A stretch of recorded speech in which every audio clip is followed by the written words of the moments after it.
El pacto, primera parte. Contacto. No había sido el mejor día, ni la mejor semana o el mejor mes. De hecho, parecía que mi vida se venía en picada. Cada vez recibía peores noticias y las cosas sencillamente no me resultaban para nada bien. Irónico los giros que da la vida, lo fácil que pueden perderse, lo fácil que las personas pueden cambiar su lealtad y darte la espalda, lo poco real que el amor resulta ser. Así fue como todo comenzó, el día que pacté sin saber en lo que me metía o lo real que sería. Pero primero les pondré un poco en contexto. Esto comenzó cuando yo tenía 27 años. Acababa de perder a mi bebé. Fue un aborto cuando tenía 5 meses de embarazo. Pero eso solo sería el inicio de mi mala racha. Siempre fui una mujer apegada a la religión. Creía que todo pasaba por alguna razón. Y si Dios decidió llevárselo fue por algún motivo. Me mandaron a hacer unos exámenes médicos tras el legrado, mismos que omití por la depresión en la que me encontraba. Mi pareja me abandonó una semana después de perder a nuestro hijo. No habían pasado ni 15 días y me enteré que ella estaba con otra. Me habían dicho unos meses antes de su supuesta infidelidad. Solo que no tuve pruebas, o quizás no quería darme cuenta por las circunstancias. Pero esto solo me sirvió para poder confirmarlo. En fin, todo parecía una pesadilla. Mis familiares y amigos más cercanos me brindaron su apoyo, me ofrecieron su ayuda y consuelo para sobrellevar mi pérdida. Pero como es natural, poco a poco se fueron tomando su distancia de nuevo. Estar en un punto tan vulnerable y afrontarlo sola no fue nada sencillo. Me sentía en el fondo de un pozo del cual no podía salir y maldecía a la religión y a Dios, en todo lo que una vez yo creí. El retomar mi vida fue un proceso complejo. No tenía dinero ni empleo. Si no fuera por mis padres que me aceptaron de vuelta, sería una mendiga viviendo en la calle.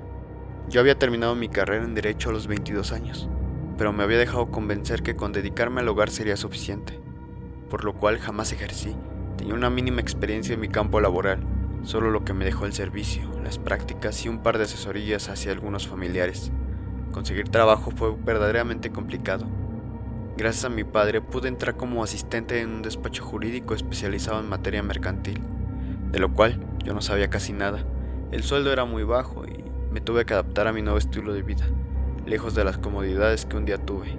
Mi ex esposo era hijo de una familia muy acomodada y el dinero con él jamás fue un tema de preocupación.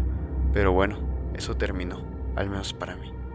Al cabo de unos meses comencé a sentir fuertes dolores en el vientre. Bajé de peso de manera repentina, despertaba empapada en sudor y me sentía muy mareada todo el tiempo, por lo cual decidí ir al médico. Supuse que eran las malpasadas y el estrés del trabajo, el cual, pese a que no era muy complicado, se me dificultaba porque no estaba acostumbrada a los horarios ni a la dinámica laboral de una oficina. Hubiera querido que solo fuera eso. El diagnóstico fue cáncer epitelial de ovario. Ya había hecho metástasis. Mi destino estaba sellado. Después del legrado me habían mandado a realizar estudios y yo no hice nada. Ya había pasado más de un año de aquello. De haberlo descubierto antes se habría podido hacer más. Pude haber tenido más oportunidades de luchar contra esto, eso me dijo el doctor. Cuando comenzaba a recuperar la vida, cuando ya no me sentía muerta por dentro todos los días. De nuevo, algo me tiraba y me arrancaba de las manos las pocas esperanzas que había juntado. Es irónico que hace unos meses no me hubiera importado, y ahora me estaban dando mi sentencia de muerte. Y yo lo único que quería era vivir a como diera lugar. Me cuestionaba por qué a mí. ¿Por qué me tenía que tocar todo esto a mí mientras al maldito que tanto daño me hizo no le tocó ni una pequeña parte de mi sufrimiento? De nuevo, todo se derrumbaba a mis pies, y esta vez solo tenía un único final. Salí corriendo del consultorio y fui a dar en un pequeño parque donde estuve llorando durante horas, muerta de miedo. Ni siquiera sabía cómo decirle a mis papás. ¿De qué sirvió tanto esfuerzo en los últimos meses? ¿De qué sirvió tratar de sanar? Ya no tenía sentido a nada. Deseaba con tantas ganas que alguien pudiera ayudarme, de que me dijeran que los estudios fueran incorrectos, pero pasó una semana y todo seguía igual.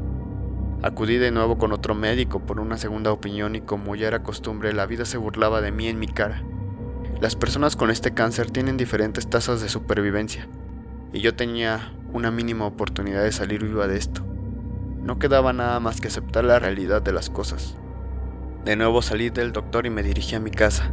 Pensaba en cómo podría decirle a mis padres, cómo es preciso abordar una situación como esta. No había hecho más que darles preocupaciones y problemas en el último año. Llegué a la estación del subterráneo y me quedé viendo fijamente las vías, pensando en lo simple que sería acabar con mi miseria de una vez por todas. Así terminaría rápido, y de una con todo. Yo ya no quería seguir viviendo, no quería seguir sintiendo los dolores que ya tenía, y mucho menos experimentar los que estaban por venir.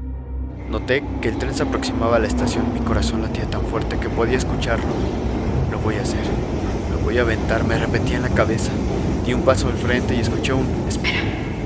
Volteé la cara y el aire del tren levantó mi cabello, apenas podía verla. Me tomó del brazo y me dijo: «Siempre hay otras maneras». Tenía demasiada adrenalina en el cuerpo y las manos me temblaban. No podía creer lo que estuve a punto de hacer. Me dio un empujón y entré al vagón justo antes de que las puertas se cerraran. Ella se quedó afuera. Escuché que me dijo: «Te veo después». Y de nuevo, el tren siguió su marcha.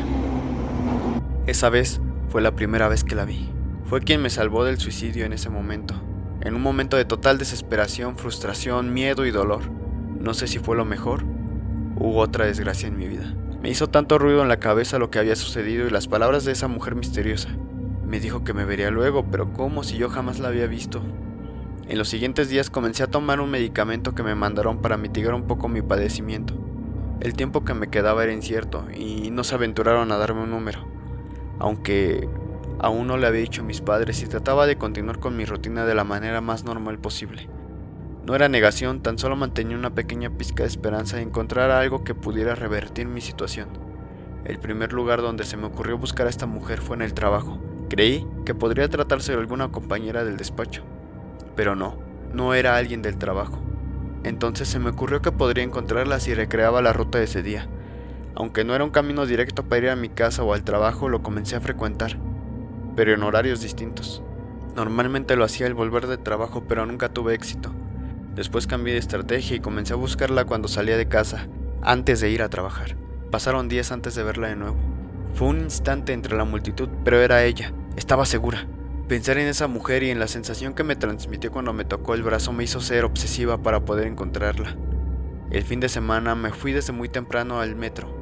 Estuve mucho tiempo en la estación observando, pero sin ningún éxito. Recorría todas las líneas y las zonas con mayor y menor afluencia de gente. Mientras daba una vuelta en el tren, sentí que me tocaron el hombro. Me di la vuelta. ¡Es ella!, yo pensé, pero no. Me encontré con una antigua compañera de la universidad que me abordó de manera súbita. Por más negativas que yo le di, se puso insistente y terminé aceptando ir a tomar un café con ella en un lugar cercano. Terminamos hablando de mis infortunios. Le di más o menos la versión de lo que pasó y ella me puso al día con lo que mi ex esposo contó. Claro, fue todo para hacerme ver mal a mí. De alguna manera todo era mi culpa, mi responsabilidad. Inclusive encontró la forma de justificar su infidelidad y la falta de lealtad. Hasta ese día creí que todo había quedado atrás, que yo ya no podía sentir odio por ese maldito. Tomé mis cosas y abandoné el lugar. Pensé en continuar con mi búsqueda, pero no tenía caso. Seguí caminando llena de frustración, ira, rencor. Caminaba tan rápido y sin dirección fija. De pronto, en un cruce no me percaté y solo escuché el claxon y un tirón que me regresó a la acera. Por poco me iban a atropellar. Giré la cabeza diciendo gracias y quedé atónita. Era ella, la mujer del metro, la que me impidió que cometiera una locura. De nuevo me había salvado. «Eres mi ángel guardián», le dije. Entre risas me respondió: «Ni ángel, ni guardián, ya lo verás. Yo sé que me has estado buscando, te he visto. Yo estoy en todas partes y respondo a cierta clase de estímulos.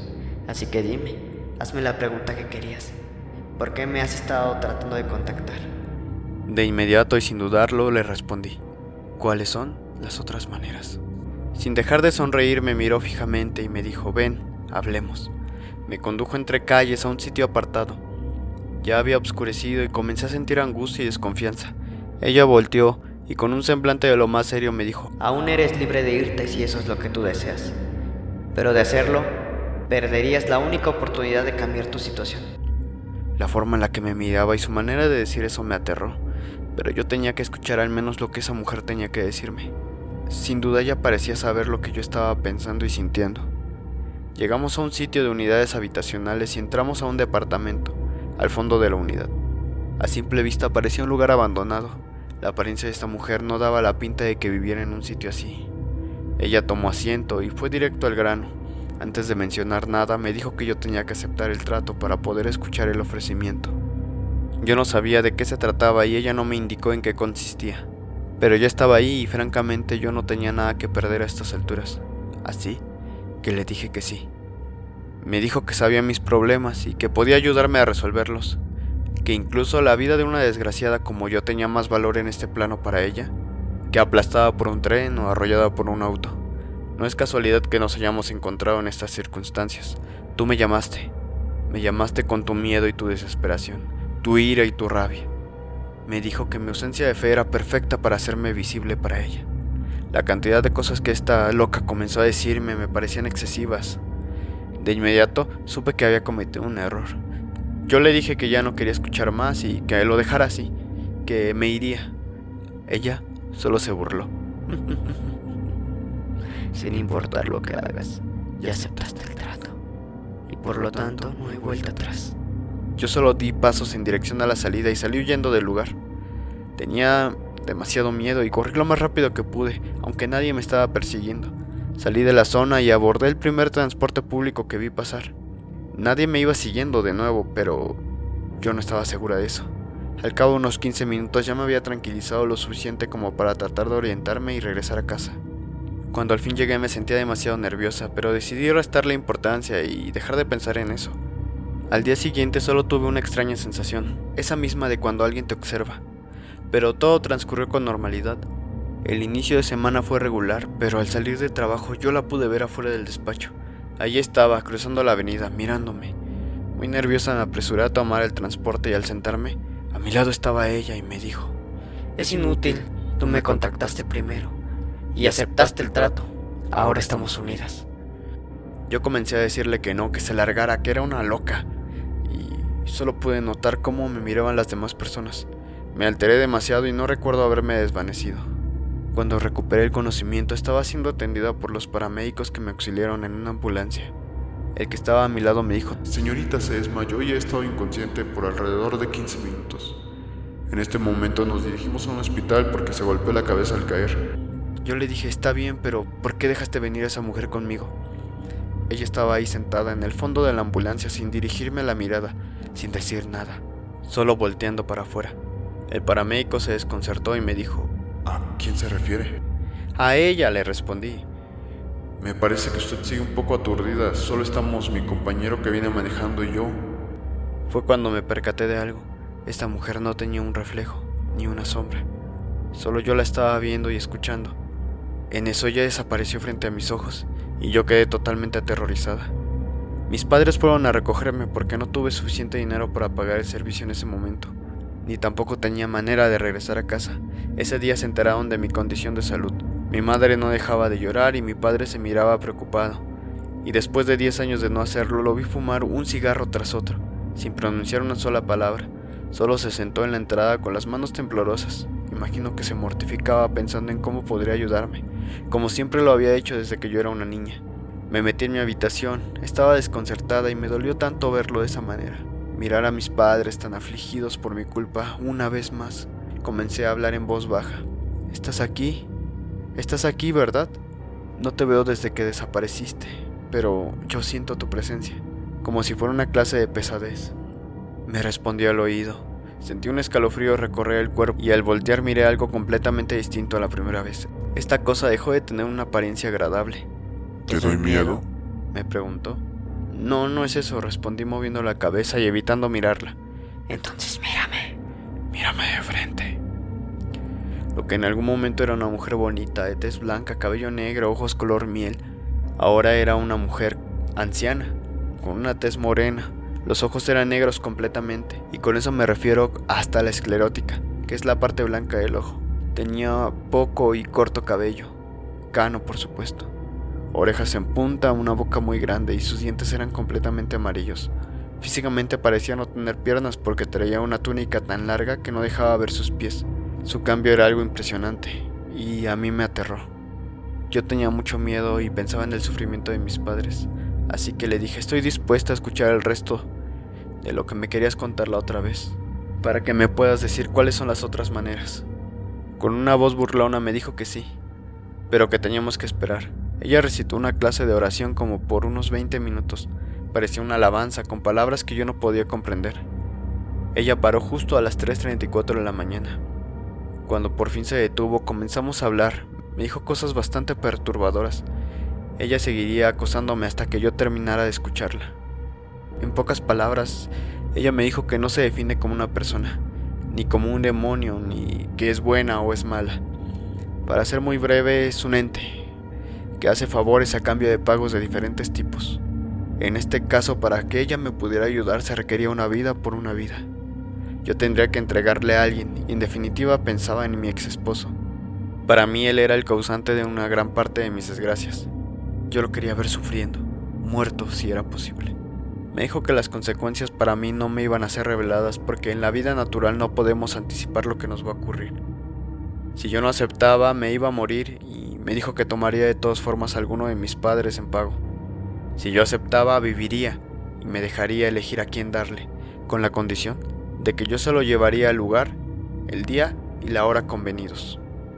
Yo acepté el trato. En ese momento tomó mi mano y con su boca me mordió al grado de hacerme sangrar. Con lo que cayó, dibujó algo en el piso, una clase de símbolo, mientras pronunciaba palabras que yo no podía entender. Y de esa manera hicimos un contrato. Se dio la vuelta y se desvaneció sin decir nada. Yo no pude dormir el resto de la noche, pensando en lo que yo había hecho, analizando todo lo que me dijo. Yo, que era una mujer de fe, de un momento a otro perdí el control de mi vida y terminé contactando con lo que para mí era la representación de la muerte. Dios no me ayudó con nada, ni con lo mínimo. Me abandonó y me dejó a la deriva, dejó que me dañaran. Y ahora sería momento de tomar la oportunidad de vivir, aunque eso me terminara condenando.